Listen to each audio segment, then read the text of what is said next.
Bonjour, le 6 mai, nous pouvons faire mémoire de Saint François de Laval.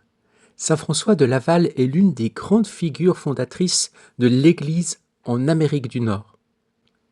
Né le 30 avril 1623 à Montigny-sur-Avre, dans une famille de vieille noblesse française, il reçut au baptême le nom de François Xavier, comme si sa vie portait déjà une promesse missionnaire.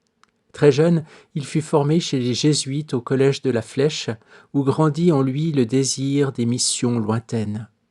Il poursuivit ensuite ses études à Paris, fut ordonné prêtre en 1647 et exerça avec zèle son ministère dans le diocèse d'Évreux. Déjà, ceux qui l'approchaient reconnaissaient en lui une âme droite, fervente, attentive aux pauvres, soucieuse de réforme et profondément donnée à Dieu. Il aurait pu suivre le chemin tranquille que lui ouvraient son rang, ses talents et ses relations, mais Dieu le conduisait ailleurs. Après la mort de son père et de ses frères aînés, François devint héritier d'une part importante des responsabilités familiales. Il renonça pourtant à ses droits et à sa seigneurie en faveur de son frère, abandonna les perspectives humaines qui auraient pu le retenir et se retira à l'ermitage de Caen auprès de Jean de Bernières, l'un des grands spirituels de son temps. Là, dans la prière, la pauvreté et les œuvres de charité, il se prépara, sans le savoir, à une mission immense. Il avait désiré partir au Tonkin. La Providence l'envoya finalement vers la Nouvelle-France. Nommé vicaire apostolique de la Nouvelle-France en 1658, avec le titre d'évêque de Pétré, il fut consacré le 8 décembre en la fête de l'Immaculée Conception. Ce choix dit déjà quelque chose de son âme. Sa mission naissait sous le regard de Marie. Lorsqu'il arriva à Québec, le 16 juin 1659, la colonie était encore fragile, pauvre, exposée, divisée parfois, et bien petite au regard de l'immensité du territoire confié à son zèle. Le jour même de son arrivée, il baptisa un enfant Huron et se rendit auprès d'un mourant pour lui donner les derniers sacrements. Ainsi commença son ministère canadien, non par les honneurs, mais par le baptême, la visite des malades, l'urgence des âmes. Son diocèse allait devenir immense. Il devait embrasser non seulement Québec, mais des territoires qui s'étendaient à travers une grande partie de ce qui deviendrait le Canada, jusqu'aux régions du Mississippi et bien au-delà. Devant une telle étendue, beaucoup auraient surtout pensé administration, frontières, juridiction. François de Laval pensa d'abord Église vivante. Il voulait fonder une communauté chrétienne solide, nourrie par les sacrements, instruite dans la foi, structurée autour de paroisses, de prêtres formés, d'écoles et d'œuvres de charité. En 1663, il fonda le Séminaire de Québec, qui devait devenir le cœur du clergé canadien, à la fois lieu de formation, centre spirituel, maison de mission et réserve de pasteurs pour les besoins du pays. Ce fondateur n'était pas un homme de bureau. Il voulait voir, marcher, rencontrer, confirmer, visiter. En été comme en hiver, il parcourait son immense vicariat, franchissant les distances en canot, à pied, en raquette, portant parfois lui-même ce qui lui servait pour célébrer la messe. Il aimait les Français établis dans la colonie, mais aussi les peuples autochtones qu'il visitait, auprès desquels il exerçait son ministère, baptisant, confirmant, soignant, protégeant autant qu'il le pouvait. Sa sollicitude pour eux se manifesta de manière particulièrement courageuse dans sa longue lutte contre le commerce de l'eau-de-vie qui ravageait les communautés, alimentait les violences, les désordres et les exploitations. Sur ce point, il affronta marchands, intérêts économiques et gouverneurs au prix d'une grande souffrance intérieure. Cette lutte dura de longues années. Elle révèle une dimension importante de sa sainteté. François de Laval n'était pas seulement un homme de piété privée, mais un pasteur qui savait que la charité doit parfois devenir résistance. Il voyait les blessures concrètes produites par l'avidité des hommes, et il ne pouvait pas se taire. Il ne cherchait pas la querelle, mais il acceptait le conflit lorsqu'il fallait défendre les plus vulnérables. Sa douceur n'était pas mollesse, sa paix n'était pas silence devant le mal. Elle venait d'un cœur profondément uni à Dieu, capable de supporter l'incompréhension pour protéger les âmes. À Québec, il bâtit aussi dans les pierres ce qu'il fondait dans les âmes. Les églises brûlèrent, les hivers furent rudes, les moyens manquèrent souvent. Il reconstruisit, il recommença, encouragea, il sut collaborer avec les grandes figures spirituelles de la Nouvelle-France, avec les Ursulines, les hospitalières, les missionnaires, les fondateurs, les laïcs généreux. Il administra la confirmation aux colons comme aux autochtones, encouragea les sociétés pieuses, soutint l'éducation, secourut les pauvres. Sous son épiscopat, les paroisses se développèrent, le nombre de prêtres augmenta fortement, les communautés religieuses prirent racine et l'Église de Québec reçut une charpente qui devait durer. Mais la grandeur de François de Laval ne se réduit pas à son œuvre institutionnelle. Elle vient de l'esprit avec lequel il l'accomplit. Il était un mystique au cœur missionnaire. Ces dernières années le montrent plus dépouillé encore. La maladie et les fragilités accumulées l'avaient profondément atteint. Mais il continua de prier, de servir, de visiter les malades, de donner aux pauvres.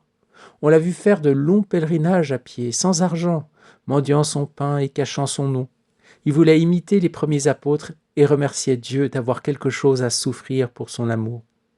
À l'Hôtel Dieu de Québec, il soignait, il encourageait et assistait les malades à leur dernière heure. Sa pauvreté était réelle. Dans sa chambre du séminaire, il couchait sur des planches, refusant les douceurs qu'on cherchait à lui donner. Le matin, il se levait très tôt, allait lui-même ouvrir l'église, sonnait la cloche, préparait l'autel et célébrait la messe avec un recueillement qui frappait ceux qui le voyaient. On disait qu'il célébrait comme un ange. Le grand seigneur devenu évêque missionnaire avait peu à peu tout livré, son nom, ses biens, son confort, sa santé, son autorité même, pour que Dieu seul demeure au centre. Cette pauvreté n'était pas une dureté contre lui-même, mais une manière de se rendre libre. François de Laval savait que la mission n'appartient pas aux missionnaires. Il l'exprime admirablement dans une instruction donnée en 1668 à des missionnaires. Je cite, « qu'ils tâchent d'éviter deux extrémités qui sont à craindre en ceux qui s'appliquent à la conversion des âmes, de trop espérer ou de trop désespérer. » Puis il ajoute que l'œuvre de la conversion est plutôt l'ouvrage de Dieu que de l'industrie des hommes, et que la semence de la parole de Dieu porte son fruit dans la patience. Cette phrase pourrait résumer toute sa sagesse pastorale. Il fallait agir de toutes ses forces, mais sans se prendre pour le Seigneur, semer avec courage, mais laisser Dieu donner la croissance. Sa théologie missionnaire est là, une alliance très pure entre ardeur et abandon. Trop espérer de soi-même conduit vite au découragement parce que la mission révèle tôt ou tard la résistance des cœurs, les lenteurs de l'histoire, les contradictions des hommes, les pauvretés du missionnaire lui-même. Trop désespéré serait oublier que Dieu travaille dans le secret, que sa grâce précède nos efforts, que la parole semée dans les larmes peut porter du fruit bien plus tard. François de Laval a vécu exactement entre ces deux abîmes. Il n'a ni forcé les âmes comme si tout dépendait de lui, ni baissé les bras comme si Dieu avait cessé d'agir. Il a travaillé, il a prié, souffert, recommencé dans cette patience féconde qui est la marque des vrais fondateurs. Cette patience explique aussi sa manière de bâtir l'Église. Il savait qu'une chrétienté ne se fonde pas seulement par des élans passagers. Il faut des prêtres, des paroisses, des écoles, des familles chrétiennes, des œuvres de miséricorde, une formation solide, une vie sacramentelle régulière. Il ne s'agissait pas seulement de faire des conversions individuelles, mais de permettre à un peuple de vivre durablement sous le regard de Dieu. En ce sens, il fut vraiment un père, non pas un père possessif, mais un père fondateur qui donne des racines, une structure, une mémoire, une manière de tenir debout quand viendront les tempêtes. En 1674, le vicariat apostolique devint le diocèse de Québec, et François de Laval en fut le premier évêque. Plus tard, affaibli par l'âge et la maladie, il remit sa charge, mais ne quitta pas vraiment son Église. Revenu vivre au séminaire, il demeura présent par la prière, la pénitence, le conseil, le service des pauvres, et il mourut à Québec le 6 mai 1708, ayant donné jusqu'à ses dernières forces. Sa dépouille repose dans la cathédrale basilique Notre-Dame de Québec, lieu de mémoire et de prière.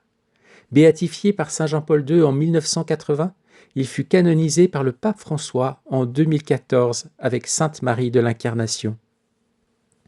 Lors de la messe d'action de grâce pour cette canonisation, le pape François invita à se souvenir de ces fondateurs de l'Église de Québec, non comme de simples figures du passé, mais comme de témoins capables de réveiller aujourd'hui encore le courage missionnaire. Il rappelait que leur mémoire empêche de renoncer à la candeur et au courage, et il priait pour que Québec puisse de nouveau porter beaucoup de fruits et donner au monde des missionnaires courageux et saints. C'est une parole très juste pour François de Laval. Sa vie n'est pas seulement une page glorieuse de l'histoire canadienne, elle reste une semence d'avenir. Ce qui demeure finalement de lui, c'est une figure d'évêque, pauvre, ferme, priant et bâtisseur. Il unit des traits que l'on sépare trop souvent, la vie mystique et le sens pratique, l'autorité et le dépouillement, l'amour de l'Église et la proximité des plus petits, la formation du clergé et la défense des peuples vulnérables, la grandeur d'un fondateur et l'humilité d'un serviteur caché. Il fut noble par naissance, mais plus encore par charité. Il gouverna un territoire immense, mais son cœur resta attaché aux pauvres, aux malades, aux enfants, aux peuples blessés, aux prêtres à former, aux âmes à conduire vers Dieu. Saint François de Laval nous rappelle ainsi que la mission naît d'une âme livrée. Elle demande du courage, mais aussi de la patience, de l'organisation, mais aussi de l'adoration, de la parole, mais aussi des larmes, des fondations visibles, mais surtout une confiance en l'œuvre invisible de Dieu. Il est beau que son nom demeure attaché au commencement de l'Église de Québec, car les commencements véritables ne sont pas seulement ceux qui ouvrent une histoire, ce sont ceux qui continuent de porter du fruit longtemps après que le semeur a disparu. En lui, la parole semée dans la patience est devenue une Église, et cette Église continue de recevoir de son premier pasteur une leçon simple et forte: tout faire pour Dieu, tout donner pour les âmes et laisser au Seigneur le temps de faire mûrir la moisson. La mémoire de saint François de Laval laisse surtout dans l'âme l'image d'un pasteur qui a beaucoup donné, beaucoup semé, beaucoup porté, mais sans jamais se croire la source de l'œuvre de Dieu. Il a travaillé de toutes ses forces et en même temps il a su laisser au Seigneur le temps, la fécondité et la moisson. C'est peut-être là l'un de ses accents les plus beaux, une grande activité mais appuyée sur un abandon plus profond encore. Et le passage du livre du ciel que nous allons entendre maintenant fait résonner justement cette vérité sous une image très douce, celle de la mer et du petit ruisseau. On peut y laisser entendre un écho très harmonieux de la vie de ce grand missionnaire. Plus l'âme demeure près de Dieu, plus elle reçoit de lui et plus elle peut lui redonner ce qu'elle a reçu. Alors, ses actes ne sont plus pauvres, dispersés ou épuisés, ils deviennent comme repris dans une force plus haute. Cela rejoint très discrètement la sagesse de saint François de Laval. Tout donner, oui, mais de telle sorte que ce soit Dieu lui-même qui passe, qui remplisse, qui porte et qui fasse mûrir. Nous sommes au tome 19 à la date du 8 août 1926. Louisa écrit « Étant dans mon état habituel, je me sentais complètement abandonnée dans les bras de Jésus, qui, bougeant en moi, me dit « Ma fille, plus l'âme s'identifie à moi, plus je peux lui donner et elle peut prendre de moi. » Cela se passe comme entre la mer et le petit ruisseau séparés d'elle par une seule paroi. Tant et si bien que, si on enlevait, la mer et le ruisseau ne feraient plus qu'une seule mer. Or, si la mer déborde, le petit ruisseau, étant tout près, reçoit l'eau de la mer. Ses ondes assourdissantes s'élèvent et en redescendant, elles se déversent dans le petit ruisseau. L'eau de la mer s'infiltre par les fissures de la paroi, ce qui fait que le petit ruisseau reçoit en permanence l'eau de la mer. Comme ce ruisseau est petit, en gonflant, il redonne à la mer l'eau reçue pour ensuite la recevoir à nouveau. Cela peut se produire uniquement parce que le petit ruisseau est près de la mer. Si par contre il en était loin, eh bien la mer ne pourrait rien lui donner et lui, rien recevoir. L'éloignement le mettrait dans la condition de ne même pas connaître la mer. Pendant qu'il parlait, il me montra l'acte concret de la mer et du petit ruisseau dans mon esprit, et il reprit en disant « Ma fille, la mer représente Dieu et le ruisseau, c'est l'âme. La paroi qui les sépare est la nature humaine qui distingue Dieu de la créature. Les débordements, les ondes qui s'élèvent en permanence et qui se déversent dans le petit ruisseau sont ma divine volonté qui veut tant donner à la créature. Elle fait en sorte que le petit ruisseau, se remplissant et gonflant, déborde, forme ses ondes gonflées par le vent de la suprême volonté, se renverse dans la mer divine pour se remplir à nouveau, de façon à pouvoir dire « Je mène la même vie que la mer. Bien que petite, je fais moi aussi ce qu'elle fait.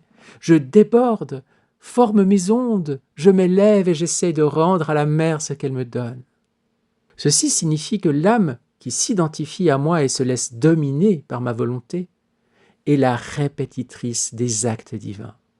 Son amour, ses adorations, ses prières, tout ce qu'elle fait est l'effusion de Dieu qu'elle reçoit de sorte qu'elle peut dire « C'est ton amour qui t'aime, tes adorations qui t'adorent, tes prières qui te prient, c'est ta volonté qui, m'investissant, me fait faire ce que tu fais pour que je te le rende comme étant tien. » Jésus se tut, mais comme pris par un excès d'amour irrésistible, il ajouta « Oh, puissance de ma volonté, combien tu es grande! Tu es la seule à pouvoir réunir le plus grand, le plus haut, avec l'être le plus petit, le plus bas, en formant un être unique. Tu es la seule à posséder la vertu de vider la créature de tout ce qui ne t'appartient pas pour pouvoir former en elle, grâce à tes reflets, ce soleil éternel qui, remplissant avec ses rayons le ciel et la terre, va se fondre avec le soleil de la majesté suprême. Tu es la seule à posséder cette vertu qui communique la force suprême, permettant ainsi à la créature, grâce à ta force, de s'élever à cet acte unique du Dieu créateur. Ah, ma fille, la créature qui ne vit pas dans l'unité de ma volonté perd la force unique et reste comme démunie de cette force qui remplit le ciel et la terre et qui soutient tout l'univers comme s'il s'agissait d'une petite plume. Or, lorsque l'âme ne se laisse pas dominer par ma volonté, elle perd sa force unique dans toutes ses actions. Donc tous ces actes, ne sortant pas d'une force unique, restent divisés entre eux. L'amour divisé, l'action séparée, la prière déconnectée.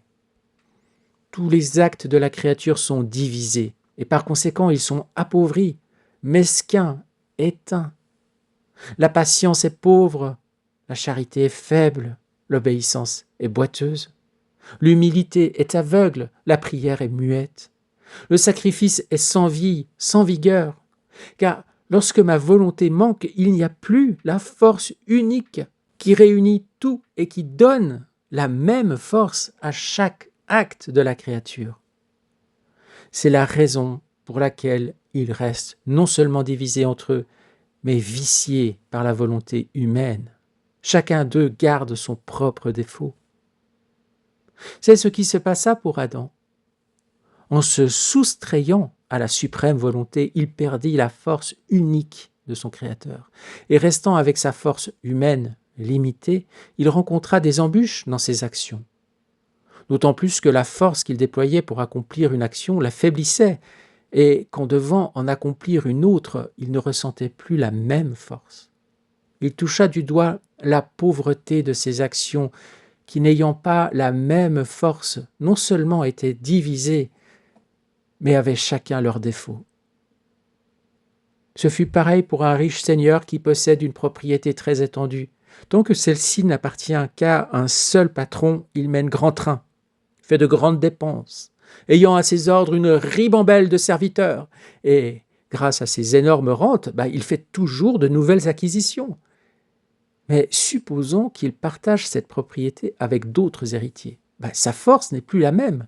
Il ne peut plus s'exhiber comme avant, ni faire d'autres acquisitions. Il doit limiter ses dépenses. Ses serviteurs sont peu nombreux. De sa grandeur, de sa noblesse, il ne reste ainsi que des traces. C'est ce qui arriva à Adam. En se soustrayant à ma volonté, il perdit la force unique de son Créateur et en même temps sa noblesse, sa domination, n'ayant plus la force de s'exhiber en faisant le bien. Cela se produit pour qu'il n'est pas complètement abandonné dans les bras de ma volonté. Car avec elle, la force du bien devient une deuxième nature et la pauvreté n'existe plus. Merci Seigneur, sois béni, sois glorifié pour tes paroles. Quelle belle image que celle du ruisseau à côté de la mer, juste séparé de la mer par ce petit canal qui est la nature humaine. Oui, nous sommes de nature humaine, à ne jamais oublier. Mais soyons tout à fait à côté de cette grande mer. Et cette grande mer va venir nous submerger, nous donner ses eaux, sa force. Et nous allons déborder d'elle. Et nous allons pouvoir rendre à Dieu ce qu'il nous a donné. Voilà le mouvement, cette dynamique. J'aime bien cette image que j'avoue, pas encore récoltée dans le livre du ciel et qui est très parlante et qui est très belle. Oui, merci Seigneur pour tes enseignements toujours nouveaux, toujours plus beaux, toujours plus profonds, et que nous pouvons relire et relire encore et puiser en elles tant de lumière et de grâce. Le terme qui revient dans ce passage aussi, c'est la force. La force, oui Seigneur, c'est toi qui donnes la force, qui unifie toutes choses en nous. Et c'est parce que nous connectons à ta divine volonté que nous laissons justement cette divine volonté prendre toute la place, nous dominer, comme le verbe est utilisé dans ce passage aussi, dominer par ta volonté, qu'alors ta force divine va venir habiter notre existence et féconder tous nos actes. Nous avons aussi cette comparaison avec Adam, avec cette idée du Seigneur. Quand on est uni avec le Seigneur, eh bien, voilà, on a la force du Seigneur, on a la royauté du Seigneur. Mais quand on vit dans notre volonté propre, eh bien, on est amoindri, on est divisé, on perd notre force, on s'affaiblit. Eh bien oui, Seigneur, nous voulons accueillir encore et encore tous tes enseignements, toutes ces vérités. Nous voulons vivre unis à ce soleil divin, ce suprême soleil de ta majesté divine, Seigneur. Alors oui, nous avons soif de toi. Nous voulons nous laisser envahir par tes eaux et par ton vent et par ta puissance, par ta force, ta vertu, Seigneur. Gloire à toi. Et ainsi nous pourrons te rendre par débordement d'amour tout ce que tu nous donnes. Rendre Dieu à Dieu, comme dit la fameuse formule que nous aimons répéter dans le livre du ciel au tome 11. En ce jour, Seigneur, nous voulons te confier la vie de saint François de Laval, tout ce qu'il a vécu, toute son œuvre missionnaire, toute son œuvre d'évêque. Nous voulons te confier aussi tous les peuples du Québec, de l'époque de saint François de Laval, les colons, les autochtones, mais aussi tous les Québécois d'aujourd'hui, tout le Canada, toute l'Amérique du Nord, Seigneur. Et nous voulons, dans ta divine volonté, Seigneur, rassembler toutes ces âmes, tous ces cœurs, et y déposer notre « je t'aime », « je te bénis », « je t'adore » et « je te glorifie ». Et en particulier, dans la vie de saint François de Laval, nous voulons tout récapituler, tout faire nôtre, Seigneur, et tout déposer dans le grand bain de lumière de ta divine volonté. Tout réordonner dans l'ordre divin et déverser sur lui tes qualités divines, Seigneur. Apposer le sceau de ta divine volonté sur chacun de ses actes et te remettre le tout avec notre action de grâce, notre bénédiction, notre adoration et notre gloire à toi, Seigneur. Viens, Seigneur Jésus, viens dominer tous les cœurs sur cette terre, toute la génération humaine actuelle. Maranatha, viens régner dans ta divine volonté, Seigneur, dans les cœurs et dans le monde entier. Fais descendre cette terre nouvelle, ces cieux nouveaux que nous attendons et que nous appelons de nos vœux, et que ton soleil divin, Seigneur, se lève en nous aujourd'hui, que nous puissions vivre à chaque instant unis à toi. Viens opérer en nous comme nous opérons en toi, et qu'ainsi ce soit toi qui parles dans notre voix, que ce soit toi qui marches dans nos pas, que ce soit toi qui œuvre dans nos mains, que ce soit toi qui pense dans notre pensée, que ce soit toi qui sente dans nos sensations, dans nos ressentis, dans nos émotions. Nous voulons être tellement unis à toi que tu puisses te reconnaître en nous, Seigneur. Et c'est toi qui le feras, nous avons foi, nous avons confiance en toi. Amen. Gloire à toi, béni sois-tu Seigneur en ce jour et tous les jours de notre vie. Amen, fiat. Bonne journée, à demain, soyez bénis.